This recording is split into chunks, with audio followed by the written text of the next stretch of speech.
ఆగో తేలాల అంటారు. ఇట్లా అడ్డగించబడతాం మనం.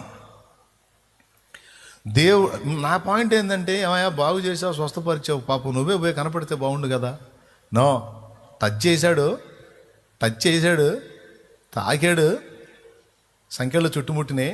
ఇప్పుడు యేసయ్య ఏమంటాడు తెలుసా? వాడే తెంచుకొని రావాలంటాడు. కొడితే అర్థమైతే గట్టి కొట్టు.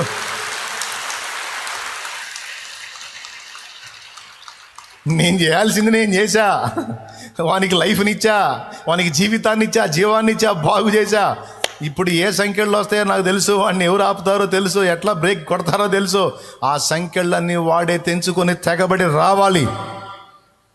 తానే నన్ను వెతకాలి. నేను వెతుకుతూ వెళ్ళి టచ్ చేశా కదా, ఇప్పుడు తానే అన్ని తెంచుకొని రావాలి. ఇది వానికి టెస్ట్. అరే పెద్ద జనసమూహం అయిపోయింది అక్కడ. ఏందంటే గుడ్డోడి కళ్ళు వచ్చినాయి. హాట్ న్యూస్ ఓకే, కానీ స్వస్థపరిచినోడు నచ్చడు. అదొక్కటి వాళ్ళకి తలకాయ నొప్పి అయిపోయింది. ఎవరంటే యేసు బాగు చేశాడు అనొద్దంటారు వాళ్ళు. పాపం బిడ్డలు ఎంత అల్లాడిపోయారు. కళ్ళు వచ్చినాయి, మేము కూడా పార్టీ చేస్తాం, పండగ చేస్తాం. నీ కళ్ళు వచ్చినాయి, నీ కళ్ళు రావటం మాకు ఆనందమే, కానీ ఆ యేసు ఇచ్చాడని చెప్పవాక అక్కడ మండుతుంది మాకు. అది ఇచ్చింది ఆయనేరా నాయన, మరి ఇంకేమని చెప్పాలి? నేను బాగుపడ్డది అక్కడే, నా కళ్ళు వెలిగించబడ్డది అక్కడే, నేను స్వస్థత పొందింది అక్కడే, నేను ఒక మనిషిగా మారింది అక్కడే, నా ప్రవర్తన మారిపోయింది అక్కడే, నా జీవితం దిద్దబడ్డది అక్కడే.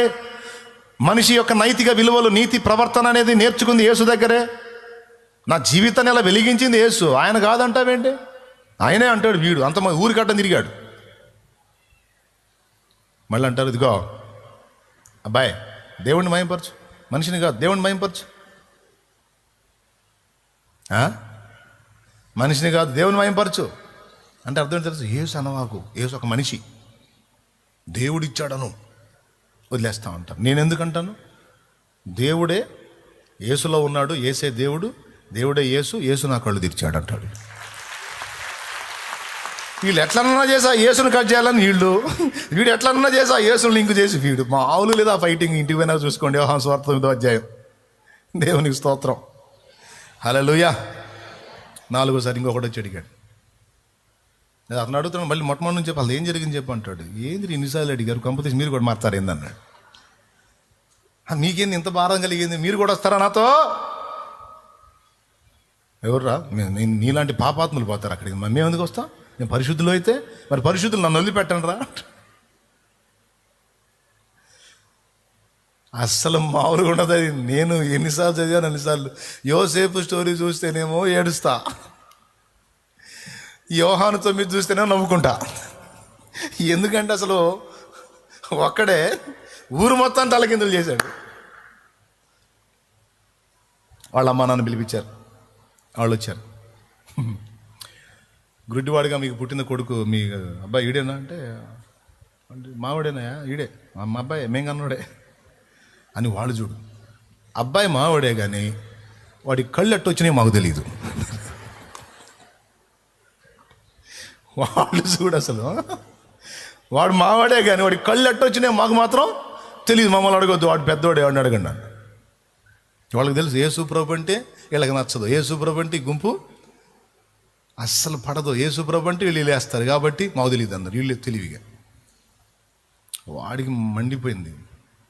మా అమ్మ మా నాన్నకు కూడా కృతజ్ఞత లేదు. నాకు కళ్ళు లేనివాడిని కళ్ళు ఇచ్చాడు యేసు ప్రభు అని అవసరమైతే నా పక్షంగా నిలిచి, యేసయ్యా మా అబ్బాయి కళ్ళు తెరిచాడంటయ్యా వాడు చెబుతున్నాడు కదా అనాల్సింది పోయి వీళ్ళు సాక్ష్యం సైలెంట్ అయింది. ఏడిస్తే ఏడిచారు, సాక్ష్యం ఆపితే ఆపారు, నేను ఆగుతాను అయింది. వాడు మాత్రం గట్టి కూర్చున్నాడు. యేసే నా కళ్ళు తెరిచింది. దేవుడు పాపల మనవి ఆలకించడు. ఆయన పాప అని మీరు అంటున్నారు, పాప అయితే ఆయన ప్రార్థన, ఆయన మనవి, ఆయన స్వస్థత ఎలా వచ్చింది?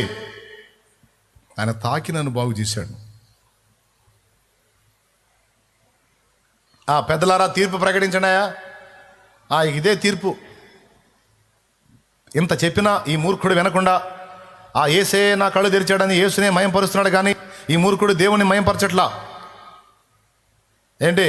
అతను ఒక మూర్ఖుడు, అతన్ని ఘనపరిచే ఇతను ఒక మూర్ఖుడు గనుక ఇతడు యేసుని ఘనపరిచినందున, దేవుని మహిమపరిచినందున ఇతన్ని ఈ ఊరు నుండి వెళ్ళేస్తున్నాం. ఎవడైనా ఇతనికి హెల్ప్ చేసినా, మాట్లాడినా, ఇతని వ్యవహారాలకి వెళ్ళినా వాడిని కూడా వెళ్ళేస్తాం. ఇది ఈ ఊరి కట్టడ శాసనం అని పెట్టి మొత్తం కలిసి వెలేశారు. వెలేశారన్న సంగతి తెలుసుకొని అప్పుడు వచ్చాడు యేసయ్య వాని దగ్గరికి.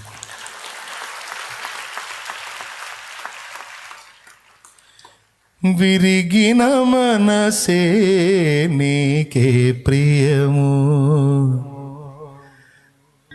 నేను అంటాను, యేసయ్య ప్రశాంతంగా గుక్కడు అడుక్కొని తిని ప్రశాంతంగా బతుకుతున్నాడు బతుకులో ఏందయ్యా నువ్వు చేసిన పని? కాదయ్యా, ఏది నువ్వు చేసిన పని? నువ్వు వాడిని దర్శించనేలా, వాడికి కళ్ళు రానేలా, వాడు ఊరికి అడ్డం తిరగనేలా, మొత్తం కలిసి వాడిని ఊరు బయటికి నెట్టనేలా, వాడి బతుకట్టగానేలా. ఏమయ్యా నువ్వు తగిలితే అగ్నే, నువ్వు తగిలితే ఇంకెవడు ప్రశాంతంగా ఉన్నాడు అనమాట. స్తోత్రం. చెప్పరేమి? అయ్యో అంతే, యేసయ్య తగిలితే ఎవడు ప్రశాంతంగా ఉండడు. లోకం ఆశించే ప్రశాంతత ఉండదు, కానీ దేవుడిచ్చేటువంటి విశ్రాంతి పొందుతాడు. ఆ విశ్రాంతి రుచి చూస్తాడు కనుకనే ఈ లోకం అనుకుంటున్న గొప్పవేవి వానికి పట్టో వాడు వాటిని అవాయిడ్ చేస్తాడు. అవాయిడ్ చేసినప్పుడు జనాలకు నచ్చడు, జనాలు నొచ్చుకుంటారు. పాపం జనాలకి వాళ్ళకి ఈ ప్రవర్తన గుచ్చుకుంటూ ఉంటుంది. అందుకే వాళ్ళు ఏదో ఒక విధంగా ఇబ్బంది పెడతా ఉంటారు. ఎంత దుర్మార్గం. పాపం అంతకుముందన్న ఆ ఊర్లో కాస్త ఎవడన్నా జాలిపడి అంత ఆహారం వేసేవాళ్ళు. ఇప్పుడు మొత్తం కలిసి బయటికి నెట్టారు చూడండి. ఇప్పుడు ఎట్ట బతకాలా? అవునా? ఇప్పుడు మీరు చెప్పండి, ప్రస్తుతం వాడి పరిస్థితి ఊరు బయటికి నెట్టేశారు, ఊళ్ళో లేడు. ఇప్పుడు ఇంతకు ముందు లైఫ్ బెస్టా, ఇప్పుడు లైఫ్ బెస్టా? పెద్దవాళ్ళ సామెత, ఇంటి కూడు బంతి కూడు రెండు పోగొట్టుకున్నట్టు అయిపోలాడు పని. ఊరు బయట ఏం దొరికిద్దండి ఇప్పుడు? ఏందో భిక్షాటం చేద్దామంటే కళ్ళు ఉన్నాయి, కాళ్ళు బాగానే ఉన్నాయి, పని చేసుకో సావంటారు. పని చేసుకుని ఊళ్ళోనే ఉన్నాయి. ఇట్లా ఎవరు పనికి పిలవరు. ఎవరన్నా పెట్టుకుంటే వాడిని కూడా వెళ్ళేస్తారు. కాబట్టి ఇప్పుడు ఏ ఆధారం లేదు. ఇప్పుడు ఎట్లా?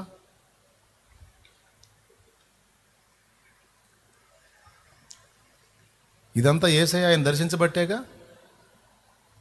అట్లాగే మీరు కూడా ఒకసారి వెనక్కి తిరిగి చూసుకొని ఏం చేద్దాం, ఈ పరిస్థితి ఎందుకు వచ్చింది? ఇందుకేగా నేను అంటాను, నీ బొందకే కానీ. అట్లా ఎవడన్నా సనుక్కుని కొనుక్కుంటే వానికి ఇదే మాట. అందుకేగా ఆయన దగ్గర బాబట్టేగా, ఆయన మన బ్రతుకులు రాబట్టేగా, అందుకే నీ బొందకేగా. పిచ్చి మొహమా. ఎన్ని ఊళ్ళైతే ఒక యేసుతో సమానం అవుతాయి? ఎంత బంధువులైతే ఒక యేసుతో సమానం అవుతారు? ఎంత చుట్టాలు పక్కాలైతే ఒక యేసుతో ఈక్వల్ అవుతారు? ఎన్ని అధికారాలైతే ఒక యేసుతో సమానం అవుతాయి? ఎన్ని ఆస్తులైతే ఒక యేసుతో సమానం అవుతాయి? ఎంతమంది ఆత్మీయులైతే యేసుతో సమానం అవుతారు? అవుతారా? యేసయ్యతో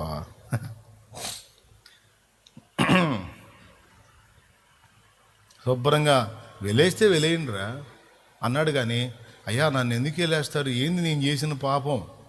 ఆ యేసు అనే పేరు ఎత్తటమేగా. సరే ఎత్తంలేయ్యా, వెళ్ళేస్తే నేను ఏడ బతకాలి? ఆ మాట అనమాకండి అనలా. నాకు మేలు చేసిన రోడ్డు విషయంలో ఇంత దుర్మార్గంగా వ్యవహరిస్తున్నారే. అసలు ఈ ఊళ్ళో నేను ఉంటే అంత ఊడితే అంత. ఇట్లాంటి విషం నిండిన ఈ మనుషులు, దుర్మార్గత నిండిన ఈ మనుషులు, కనికరం లేని ఈ మనుషులు, నీతి న్యాయము యథార్థత లేని ఈ మనుషులం ఈ ఊళ్ళో ఉంటే అంత ఊడిది. కనీసం నా తల్లిదండ్రులు కూడా కృతజ్ఞత లేకపోయినే. ఇలాంటి ఊళ్ళో ఉండి బతికి బట్టగట్టే కంటే ఊరు బయటికి పోయి సచ్చింది మీరు. ఉంటే తింటా, పెడితే దేవుడు పెడితే తింటా, లేకపోతే ఆమెతో ఎండుకు చస్తా. కానీ ఈ దరిద్రుల మధ్య మాత్రం నేను ఉండనని వేస్తే ఏం కదా. ఒరే అబ్బాయి ఇన్నయ్యా, అరే అబ్బాయి ఇగో మాకు తెలుసు నిన్ను ఆయన బాగు చేసాడని, మేమేమంటున్నావు అని చెప్పుంటారు అమ్మా నాన్న వచ్చి. పిల్లగాడికి ఎట్నో కళ్ళు వచ్చినాయి, బాగుపడ్డాడు అనుకుంటే ఏందిరా ఊళ్ళో నుంచే బయటికి పోతున్నావు. మేము కూడా పలకరించాది కాదు నిన్ను, జాగ్రత్త. అయినా పర్లే, కళ్ళు లేని అంధుడైన నీ బిడ్డ కళ్ళు తెరిచిన దేవుని ఎడల కృతజ్ఞత చూపలేని నువ్వు, నాన్న అమ్మ నాకు అక్కర్లా, నిజమేంటో నాకు తెలిసింది, సత్యమేంటో నాకు తెలిసింది, దేవుడెవరో నాకు దొరికాడు, నా కళ్ళు తెరిచాడు. నేను ఇక ఆయననే నిదానించి చూస్తున్నాను, ఇక ఏది నాకు లక్ష్యం లేదు. మొత్తాన్ని వదిలిపెట్టుకుని బయటకు వచ్చేసాడు. ఇప్పుడు విరిగిపోయాడు. అసలు వీడు మామూలుడు, ఎంత గర్వం వాడికి, ఎంత గర్వం అసలు. ఏంది ఊరు మొత్తం చెప్పిన ఏం లేదు ఏందోడు, కనీసం తల్లిదండ్రులు చెప్పి. వాడికి అహంకారం మామూలు అహంకారం కాదు, మహాగర్వం. అందుకే వీళ్ళు కళ్ళు ఉండవు. గుడ్డోళ్ళు మామూలు కాదు. అమ్మ వాళ్ళ కళ్ళుంటే మామూలుగా ఉంటుందా అని ఇట్లాంటి మాటలు ఎన్ని మాటలు మాట్లాడారో. వాళ్ళ లెక్కలో, తల్లిదండ్రుల లెక్కలో, సమాజం లెక్కలో అతడు ఒక అహంకారి, గర్వహృదయుడు, కఠినుడు. కానీ దేవుని విషయంలో అహంకార, గర్వహృదయుడా? నో, వినయము గలవాడు, దీనుడు, నీతి కొరకు ఆకలిగొన్న దీనుడు, యేసు కొరకు దీనుడు. వాళ్ళు కఠినుడు, దుర్మార్గుడు, గర్వహృదయుడని వెళ్ళేస్తే ఇంతమంది చెప్పినా వెళ్ళలేదే వీడు. ఎందుకు వింటాను? మీరు చెప్తుంది న్యాయం కాదు, నేను వినను. ఆయన న్యాయవంతుడు. నేను ఆయనకి వినయం చూపుతా, నేను ఆయనకి లోబడతా, నేను ఆయన ఎదుట దీనంగా ప్రవర్తిస్తా, నేను ఆయన ముందు దీనుడనై ఉంటాను. నా దీనత్వం, దేవుని ఎదుట నా దీనత్వం మీకు గర్వంగా కనపడుతుందా? అరే గుడ్డోళ్ళు మీరురా, నేను కాదు. దేవుని ఎదుట నా వినయం, దేవుని ఎదుట నా దీనత్వం మీకు అహంకారంగా, గర్వంగా, మూర్ఖత్వంగా, కాఠిన్యంగా కనపడుతుందా? అంతేరా బాబు, మీ కళ్ళు లేవుగా, తారుమారు కనపడతాయి అన్నీ. నేనేమై ఉన్నానో నా ప్రభువుకు తెలుసు. విరిగే నా మనసు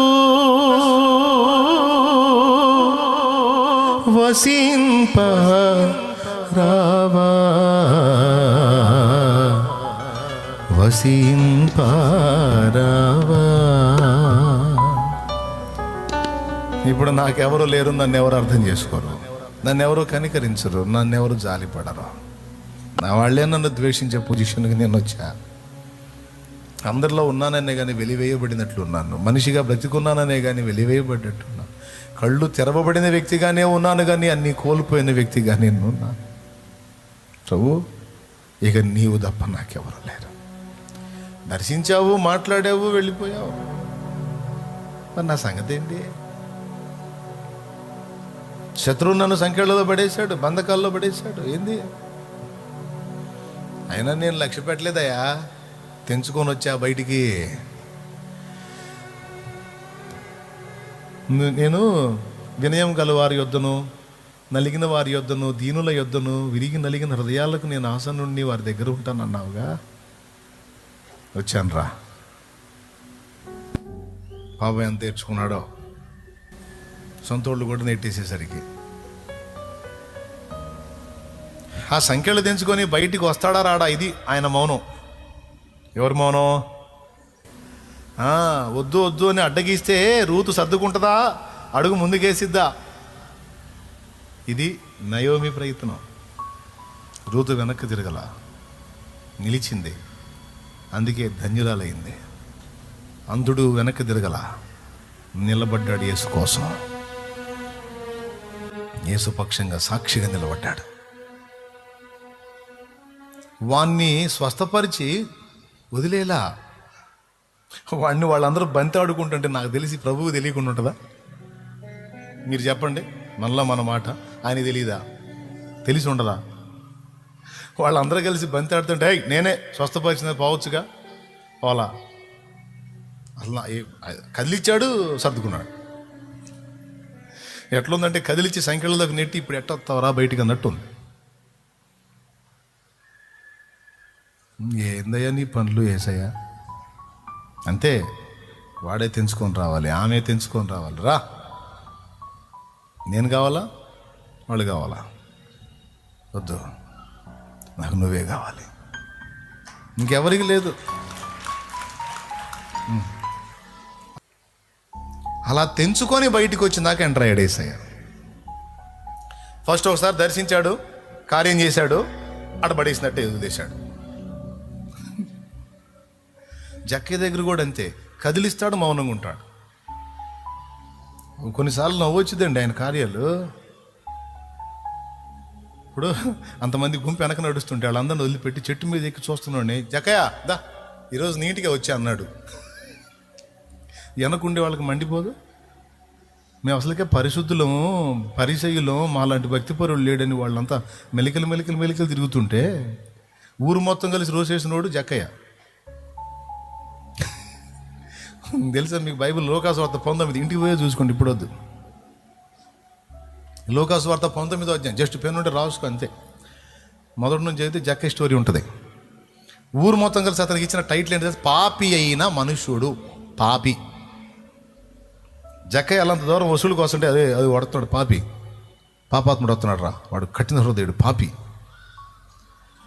ఊరు మొత్తం రోసేస్తే ఆ జక్కయ్య చెట్టు ఎక్కి చూస్తున్నాడు, యేసు ప్రభు ఎవరో చూద్దాం ఎట్టుంటాడో అని. మరి ఆయన చుట్టూ జనాలు ఉన్నారు, వాళ్ళంతా పొడుగ్గా ఉన్నారు. జక్కయ్య కొంచెం పొట్టిగా ఉంటాడు. ఎట్లన్నా సందు చేసుకున్నా యేసయ్య రూపాన్ని చూద్దామంటే వాళ్ళు చూడండి, ఇట్లా నీకెందుకురా పాపి అని అడ్డం తగులుతున్నారు. ఎరా మీరు అడ్డు తగిలితే నేను చూడలేనా? నేను పొట్టిండే కానీ బుర్రలేనుండి కాదురా, ఎట్ట చూడాలో నాకు తెలుసు అని పరిగెత్తుకుంటా ఒక మేడి చెట్టు ఎక్కి, యేసయ్య వచ్చే త్రోవ పక్కన మేడి చెట్టు ఒకటి ఉంటే ఆ చెట్టు ఎక్కి కూర్చున్నాడు. పైన కూర్చుని చూస్తున్నాడు. ఇక యేసు ప్రభు బాగున్నాడు. నిజంగా ఈయన గురించి చాలా బాగా చెప్పారు, అందుకు తగ్గట్టే ఉన్నాడు అని ఏదో ఆయన ఫీలింగ్స్. ఆయన ఏదో జక్కయ్య చూస్తున్నాడు, ఆయన ఏమనుకుంటున్నాడు, అడుగుపోయినాక అడుగుతా, ఇంకేమనుకున్నావు జక్కయ్య నువ్వు అని అడుగుపోయినాక ఆడికి వారు మొత్తం ఆడున్నారు. మనం వెళ్తాం కదా, వెళ్ళినప్పుడు మనం ఆయనతో కూడా ఇంటర్వ్యూ పెట్టుకుందాం. అసలు మన అందరం కూర్చొని మాట్లాడిద్దాం, ఆయన చేత మైక్ ఇచ్చి మాట్లాడిద్దాం అక్కడ. దేవునికి స్తోత్రం. ఇక్కడికైతే ఇప్పుడు కుదరదు.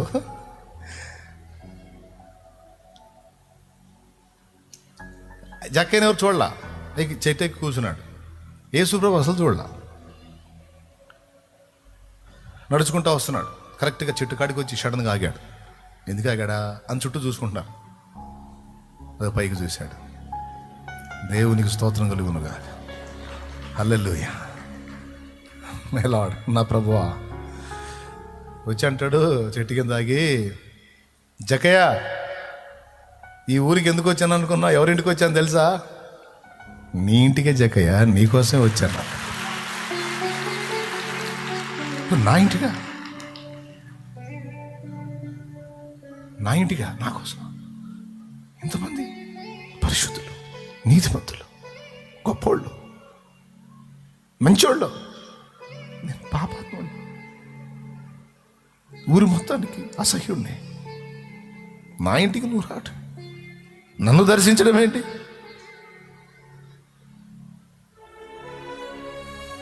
అంతే, ఆ మాటను వదిలేశాడు. నీకు జక్కయ్య హృదయం కదిలింది అంతే. యేసు ప్రభు టచ్ చేస్తాడు అంతే. ఇక మనమే తెగుల్చుకొని రావాలా అంతే. యేసయ్య అంతే, ఆయన దాసులు అంతే, ప్రవక్తలు కూడా అంతే. మళ్ళీ కూర్చొని వసంతాలు ఉండవు ఆడ. ఇదిగో రా, ఏంది ఏ వసంతాలు ఉండవు. 2 తోనెల మునగ చేపలు నింపి పేతురు కదా అన్నాడు. వెళ్తానే ఉన్నాడు. ఇక నన్ను వెంబడించు, మనుషులను బట్టి జాలరిగా చేస్తాను అన్నాడు. తేల్చుకోవాల్సింది పేతురే. 2 తోనెల చేపల యేసు ప్రభువా. తగిలాడంటే మాత్రం ఏదో ఒకటి చేసే కూర్చుంటాడు. మొత్తం చదువుకోండి మీరు. ఎలీషా దగ్గర ఏలియా కూడా అంతే. చేరపోయి దుప్పటేస్తాడు, దుప్పటేసి నిలబడ్డాడు. ఇక పోయి అక్కడేం ప్రసంగాలు చేసినట్టేం లేదు. ఎలీషా, నాయనా నిన్ను దేవుడు సేవ కోరుకున్నాడు, నువ్వు రావాలి, వచ్చి పోటు పడవాలి, ఈ మ్యాటర్ ఏం లేదు ఆడ. 12 అరకల చేత దుక్కి దున్నిస్తూ 12వ అరక తను దున్నుతూ వ్యవసాయం చేసుకుంటున్న ఎలీషా దగ్గరికి చేరబోయి తన భుజం మీద ఉన్న గొంగళి దుప్పటి తీసి అతని చేరబోయి అతని మీద విసిరి పక్కకు పోయి కూర్చున్నాడు చెట్టు కింద. అంతే, టచ్ చేసి వదిలేస్తాడు అంతే. ఇక ఆ మనిషి తేల్చుకొని రావాలా, చెప్పు నీ సంగతి ఏందంటాడు అంతే. తెమిల్చేశాడు వెంటనే ఎలీషా. వెళ్ళినవాడ అర్థమైంది. నేనేం చేయాలో నాకు కర్తవ్యం అర్థమైంది. నాకు దేవుడే కావాలి. దేవుడు ఆయన ప్రజల కోసం నన్ను కోరుకుంటే అంతకంటే భాగ్యమే ఉంది. వదిలేస్తాను, పొలాన్ని, ఏడ్లని, పనివారిని సమస్తం వదిలేస్తాను. నాకు దేవుడే కావాలి. అయితే ఒక్కటే, నా తల్లిదండ్రుల్ని ముద్దాడుతాను. ఒకసారి చివరిసారి వీడుకోలు చెప్పొస్తాను, పర్మిషన్ ఇవ్వను. వెళ్ళు, అడ్డం లేదు, పోయి అది చేసుకుంటా. తగిలేడంటే తేల్చుకొని రావాల్సిందే. తగిలేదు మళ్ళీ ఊరకదగలడు, కార్యం ఉంటుంది. అందుని తగిలాడు, కళ్ళిచ్చాడు, ఇంకా కానీ అన్నాడు. జక్కయ్యని తగిలాడు, మరి నీ ఇంట్లోనే ఉండాలా, నేను నీకోసమే వచ్చా అన్నాడు. నశించిన దాన్ని వెదకి రక్షించడానికే వచ్చా, నీ సంగతి చెప్పడానికి వచ్చా. మరేంటి నువ్వే నీ ఇంటికే అనేటప్పటికి ఇప్పుడు అతను తేల్చుకోవాల్సి వచ్చింది. ఇప్పుడు డబ్బా దేవుడా తెలుసుకున్నాడు. కళ్ళు లేని అందుడు తేల్చుకోవాలా? ఊరా ఏసా? ఏసే. నయోమి చెప్పింది, నేనా, నా దేవుడా, మోయాబా? చెప్పు, ఏ లైఫ్ కావాలి నీకు? ఒకవేళ రూతు మోయాబునే కోరుకుంటే వార్పా పోయినట్టు అడ్రస్ లేకుండా పోయేది. కానీ ఆశ్చర్యం చూడు, ఇప్పుడు రూత్ అడ్రస్ మన బైబిల్లోకి వచ్చింది. రూత్ అడ్రస్ కోట్ల మంది ప్రజలకు వచ్చేసింది, తరతరాలకు వచ్చింది. యేసు పేరు వచ్చిన కాడలో, ఆయన కూర్చున్న మ్యాటర్ వచ్చిన కాడలో రూతు టచ్ అయింది. ఒకవేళ నయోమిని విసర్జించి, దేవుని విసర్జించి, ఒకవేళ మోయాబే కావాలి, మోయాబులో పెళ్లి కొడుకే కావాలని పోతే ఓర్ప పోయినట్టు రూతు కూడా అడ్రస్ లేకుండా పోయేది. నాకు మోయాబొద్దు, నాకు లోకం వద్దు, నాకు దేవుడు కావాలి, దేవుని ప్రజలు కావాలి, పరిశుద్ధులు కావాలి, పరిశుద్ధుడైన దేవుడు కావాలి అని నయోమిని వెంబడించడానికి తనకు మనసు కుదుట చేసుకుంది. ఇప్పుడు తేల్చుకోవాల్సింది రూతే, తేల్చుకోవాల్సింది జక్కయే, తేల్చుకోవాల్సింది అంధుడే, తేల్చుకోవాల్సింది పేతురే. పేతురు చూడు మరి ఇంకా దారుణం. 2 దోణెల నిండా చేపలు ఇచ్చి, చేపలు కావాలని నేను కావాలని కూర్చున్నాడు. ఈయనోడివి ఇవ్వకపోతే అది వేరు, ఇష్టివి 2 దోణెల నిండా చేపలు ఇచ్చివి, కనీసం అంత కూరను వండుకొని తిని రాని వద్దా? కాదయ్యా, 2 దోణెల నిండా ఇత్తివి, ఏమో నోరు ఊరుతుండే చూస్తుంటే. డబ్బులు కనపడుతుంది, వాటిలో మంచి ఫ్రై కనపడుతుంది, కూర అన్నీ కనపడుతున్నాయి. మళ్ళీ నిలబడి అయ్యా నేనా, చేపలా నేనా? ఇప్పుడు తేల్చుకోవాల్సింది ఎవరు? ఎట్లా పెడతాడో చూడు. చేపలేం ఆకర్షిస్తుంటాయి. హలో బ్రదర్, ఫుల్ సౌండ్ అవుతావు. 2 దోణెలు నువ్వు సంవత్సరం పెట్టిన రావు ఇన్ని. ఒకేసారి 2 దోణెలు నిండా చేపలు. వీటిని అమ్ముకున్నామంటే మరో 2 దోణెలు, మరో 4 వలలు చూసుకో, పండగే మామూలుగా ఉండదు, ఒక రేంజ్కి వెళ్ళొచ్చు అని ఇక్కడ చేపలు మాట్లాడుతున్నాయి. స్తోత్రం. తేల్చుకోవాల్సింది పేతురే. నాకొద్దు, నాకు నువ్వు కావాలి అని అన్ని విషయములలో విరిగిపోయి, నాకు యేసు కావాలి అని ఎవరు అడిగేస్తారో వారి యొద్ద ఆయన నివాసం ఉంటాడట. అది విషయం. ఇక వారిని తానే నడిపిస్తాడు. ఇక వారిని ఆశీర్వాద కారణంగా ఆయనే చేసుకుంటాడు. ఇక వారిని ఆయనే చెక్కుకొని నిర్మాణం చేసుకొని ఒక అంతస్తుకి ఆయనే తెచ్చుకుంటాడు. అలా నిన్ను స్వీకరించేటప్పుడు నిన్ను టచ్ చేసి సంఖ్యలలోనికి నెట్టిన అనుభవం ఉంటుంది. అది అర్థం కాక జనం జుట్టు పీక్కుంటున్నారు. ఇప్పుడు సంఖ్యలు తెంచుకొని బయట పడతావో, ఆ సంఖ్యలలో కూర్చొని అక్కడే కూర్చొని నాకు అయ్యే కావాలనుకుంటావో నీ ఇష్టం. అగ్ని పరీక్ష రౌండ్ వేసిద్ది. మళ్ళీ స్పష్టంగా దేవుని కార్యం అనుభవిస్తావు. మళ్ళీ ఫస్ట్ అనుభవిస్తావు, తర్వాత అగ్ని పరీక్ష రౌండ్ పడిద్ది. ఎన్ని అనుభవాలు క్లియర్గా అర్థం చేసుకొని మీకు అందిస్తాను. ఆయన నడిపింపులు కొద్దో గొప్ప తెలుసు కాబట్టి మీకు చెబుతున్నా. ఫస్ట్ టచ్ చేశాడు, సూపరం. ఎట్లుందంటే ఒక్కసారిగా నరకంలోంచి పరలోకానికి వచ్చినట్టుంది. ఏ సైడ్ టచ్ చేసినప్పుడు, దర్శించినప్పుడు, మొదటిసారి ఆయన పాదాల దగ్గరికి వెళ్ళినప్పుడు, ఆయన కలుసుకున్నప్పుడు, ఆహా నాదల్ క్షణికమైన సుఖాలనా, బలహీనతలనా, వ్యసనాలనా, యేసునా? చెప్పు, యేసు అని చెప్పు. ఆయనేనా? ఒక పూట కూటి కొరకు తన జైష్ఠత్వపు హక్కును అమ్మేసుకున్న ఏశావు లాంటి భ్రష్టులైనను వ్యభిచారి అయిన మీలో ఉండునేమో జాగ్రత్తగా చూసుకోమన్నాడు ప్రభు. అల్పకాల పాప భోగాన్ని నాశించొద్దు, విసర్జించి ప్రభువును హత్తుకో. ఆయన చేత నీవు వెలిగించబడి అనేకులకు వెలుగుగా నియమించబడాలి. దేవుడు నిన్ను స్వస్థపరిచినట్లు ప్రార్థన చేస్తా. గతించిన కాలం వదిలేసేయి, ఇక క్రొత్త జీవితం దేవుడు ఇస్తాడు. జాగ్రత్తగా నడుచుకో. తలలు వంచి కళ్ళు మూసి, బలహీనత ఉన్న దగ్గర మీ చేతులు ఉంచండి. మీ పిల్లలకు ఒకవేళ బలహీనత ఉంటే వారి మీద ఉంచండి. మీ కుటుంబ సభ్యులకు బలహీనత ఉంటే వారి మీద చేయి ఉంచండి. నీకు మానసిక ఒత్తిళ్ళు ఉన్న నెత్తి మీద చేయి ఉంచు. మీకు ఏ భాగంలో శోధన ఉందో అక్కడ చేయి ఉంచు. మిగిలిన వాళ్ళందరూ అందరూ కూడా కళ్ళు మూసి ఏకీభవించండి. ప్రార్థన చేద్దాం. పరిశుద్ధ తండ్రి, నీ బిడ్డలందరి కొరకు కూడా విశ్వాసంతో ప్రార్థన చేస్తున్నా. స్తోత్రం. ఇక్కడ ఉన్నవాళ్ళు, లైవ్ ద్వారా అందుబాటులోకి వచ్చిన వారు, జూమ్లో కనపడుతున్నవారు, బిడ్డలందరూ ఎవరు ఏ శ్రమలో, బాధలో, సమస్యలో, వేదనలో, ఇరుకులో, ఇబ్బందిలో, కష్టంలో, రోగంలో, జబ్బులో, బలహీనతలో, ప్రయత్నాల్లో, విఫలతలో అల్లాడుతున్నారో, యేసు నామములో, యేసు క్రీస్తు యొక్క అధికారము కలిగిన, స్వస్థత కలిగిన, జీవము కలిగిన, ప్రభావము కలిగిన, మహిమ కలిగిన, అధికారము కలిగిన నామములో వారికి విడుదల గొప్ప విడుదల కలిగించు. వారు ఏ భాగంలో హస్తముంచిది వారి సమస్యలను తెలుపుతున్నారో అక్కడ యేసు నామములో స్వస్థత కలుగునుగాక, బలహీనత నుంచి విడుదల కలుగునుగాక, శోధనలు తొలగునుగాక, సర్వ శరీరం ఆరోగ్యంతో నింపబడునుగాక. ఆ రిపోర్ట్స్ యేసు నామములో మారిపోవునుగాక. యేసు నామములో స్వస్థతను విడుదల చేస్తున్నాం, ఆరోగ్యమును విడుదల చేస్తున్నాం, నీ ప్రభావమును విడుదల చేస్తున్నాం. బిడ్డల్ని బాగు చేసినందుకు కృతజ్ఞతలు చెల్లిస్తున్నాం. విశ్వాసంతో వారు తెచ్చిన నూనె నీ శక్తితో నింపి వినియోగించి ప్రార్థించడం ద్వారా స్వస్థత చేకూర్చి ఎవరు రోగుల మీద రాసి ప్రార్థిస్తారో వారు బాగుపడాలి. ప్రభువా, దయ్యములను వెళ్ళగొట్టండి.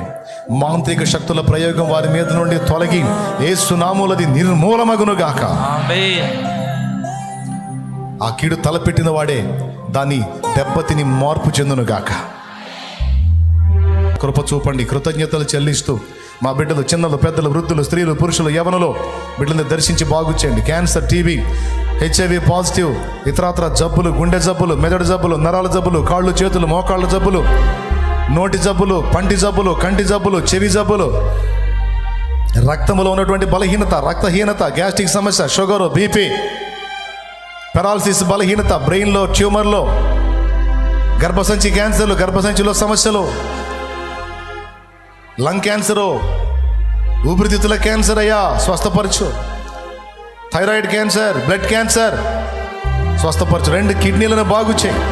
కిడ్నీల బలహీనత బాధపడుతున్నారు, స్వస్థత కలగాలి. సర్వ శరీరం ఆరోగ్యంతో నింపబడాలి అయ్యా. ఆ రిపోర్ట్స్ మారిపోయి ఆ సాక్ష్యాలతో రావాలి నీ సన్నిధికి. అన్ని జనుల్లో నీ నామం మహిమపరచబడాలి. సంఘముగా మేము ఏకమై ప్రార్థన చేస్తున్నాం. గొప్ప అద్భుతములు జరిగించు, స్వస్థతలు జరిగించు. నీ నామం మహిమ కొరకు అయ్యా, వాక్యం స్థిరపరచడం కొరకు నీ బిడ్డల్ని ముట్టండి, మమ్మల్ని ముట్టండి, బాగు చేయండి, నీ కొరకు బలపరచండి, మమ్మల్ని అభిషేకించండి పరిశుద్ధాత్మతో. సత్యమందు మమ్మల్ని స్థిరపరచండి. సంఘమందు నాటబడిన వారమై నీతో అంటుకట్టబడి మంచి ఫలం ఫలించడానికి సహాయము చేయండి. బోయజు చెప్పాడు, రూతు ఈ పొలములోనే పరిగెరుకో, ఈ పొలములోనే ఉండు, ఇక ఇతరుల పొలములు ఆశించొద్దని. నా ప్రభా నాటబడిన వారై ఈ సహవాసమందు స్థిరపరచబడిన వారై ధన్యులయ్యే కృప దాయిచ్చేమ. వారిని కూడా నడుపుటకు కావాల్సిన జ్ఞానము, శక్తి, అభిషేకం నాకును నా ఆత్మీయ బిడ్డలకు పరిచారకులు దాయిచ్చాను. స్తుతి మహిమనికి చెల్లిస్తూ తిరుగు ప్రయాణంలో ఉంటుండగా బిడ్డలకు తోడేండి, క్షేమంగా గృహాలకు చేర్చు. ఎక్కడ ఎవరు ఏ కీడులో పడకుండా కాపాడు. ఉద్యోగ ప్రయత్నం వరకు సఫలత దాయిచ్చేయి. ఎగ్జామ్స్ రాసిన వారికి జయము దాయిచ్చేయి. గర్భఫలం లేని వారికి గర్భఫలం దాయిచ్చేయి. గర్భఫలం ఉండి కూడా ఇబ్బందికర పరిస్థితి ఉన్న వారికి నైనా స్వస్థత చేకూర్చు. యేసు నామములో నీ బిడ్డల్ని పొలాలు వేసినట్టు రైతాంగాన్ని దీవించండి. వ్యాపారం చేసుకునే బిడ్డల్ని దీవించండి. కష్టపడి పని చేసుకునే బిడ్డలకు పని కల్పించండి. బ్రతుకు తెరువును దాయిచ్చండి. నీకు వందనాలు చెల్లిస్తాను. మా బిడ్డల్ని అందరినీ కూడా నేను కూడా నీకు అప్పగించుకుని యేసు నామములో ప్రార్థిస్తున్నాం తండ్రి. అందరు గట్టిగా చెప్దామా? మన తండ్రి అయిన దేవుని ప్రేమ, ఆయన ప్రియ కుమారుడు మనందరి ప్రాణప్రియుడైన యేసయ్య శాశ్వత నిత్య కృప, పరిశుద్ధాత్మతోడి మనోహర సహవాసం, సమాధానం, సమృద్ధి జీవం సమకూడిన మనకు సకల పరిశుద్ధులకు సార్వత్రిక సంఘం అంతటికి సదాతోడే మనందరం నిత్యత్వంలో చేర్పర్యంతం మనల్ని నడిపించును గాక. ప్రవేశు రక్తమునకే జయం, ప్రవేశు రక్తమునకు జయం, ప్రవేశు నామమునకు సంపూర్ణ విజయం కలుగును గాక. ఆమేన్. హల్లెలూయా, హల్లెలూయా, హల్లెలూయా, హల్లెలూయా. ప్రభు స్తోత్రాలు. మీ అందరికీ హృదయపూర్వక వందనాలు. అందరి కోసం ప్రార్థన చేశా.